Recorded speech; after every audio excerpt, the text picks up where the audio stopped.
When I was 6 years old and I was in kindergarten, I have two brothers, and my older brother, about 10 years older, and then my middle brother, Paul, 6 years older. But my older brother, Aaron, 10 years older than myself, so 16 at the time, actually had non-Hodgkin's lymphoma, so had brain cancer, and it's pretty serious. And I believe we were up in St. Louis.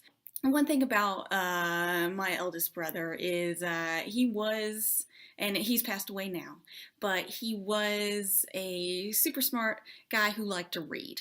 So, and I always admired that about him. And middle brother, my older brother now, Paul and I, we spent a lot of time, living with different families, out of the kindness of their hearts while my parents were taking care of things. And so sometimes, Brother Paul and I, we would sneak to the top of the stairs or something like that, and we'd listen to the phone call update to whoever the host family was that was hosting us while our parents were away, to kind of get some updates, right? We'd hear the adult conversation we probably shouldn't have heard. So, hear things like, oh, back to the drawing board, they don't know what's wrong with Aaron, that kind of thing. So I finally got frustrated, right, hearing that, my 6-year-old self started problem solving. And I just decided they didn't know what was wrong with him. And I thought, I know Aaron's smart and he was reading books all the time. Why aren't these people reading some books, right? I tried numerous times. I went and it must have been billing office or something like that. So I went and I stole books, probably, books I couldn't really read. They looked like they had big technical terms in them. I don't know. They were probably for billing, coding. Tried to get them into intensive care, but intensive care had some security on it. And the only thing I could read on that door was the sign that said no. Unfortunately, I was unsuccessful at my quest.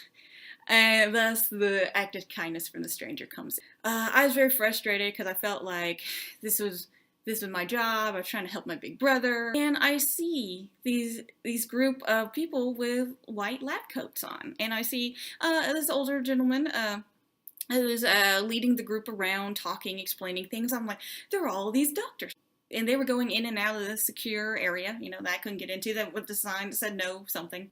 And I tried to get the attention of he was probably their instructor or professor, teaching the medical students with the white lab coats and clipboards, But in my 6-year-old mind, I saw, oh, all these doctors and this one guy. And I tried to get attention of, I guess, what was the professor, but I got frustrated with him because he wouldn't pay attention to me. And I decided he must have not been the go-to person because he wasn't writing things down. He didn't have a clipboard. So I started looking for somebody with a clipboard who was actually a student, a medical student. And so I saw one young man, and he had glasses, and he reminded me a lot of my brother because my older brother, who was sick in intensive care, had glasses, right? And so I went up and I got up to nerve, and I tagged on his coat, and the students group was leaving, right? So his group was leaving, moving on, that kind of thing. And I got up to nerve, I tagged on his coat, and I asked the young man, but in my mind he seemed really old, right? I asked the young man, like, can you fix him, right? Can you fix him? I didn't give this guy a lot of detail, but I assumed, because he looked similar to my brother, he was a young guy, he was paying attention to me because he was looking at me because I was, talking to him, and I was very serious, and this young man, with the glasses looked at me. He never said anything, but he looked down. It looked like he was about to tear up, right? And he patted me on the head. And we never really said anything. And the instructor was calling him, professor was calling him to come along and that kind of thing. And we had a very significant moment. And in my mind, I thought, well, he understood. And I was so proud when he got through the door, right?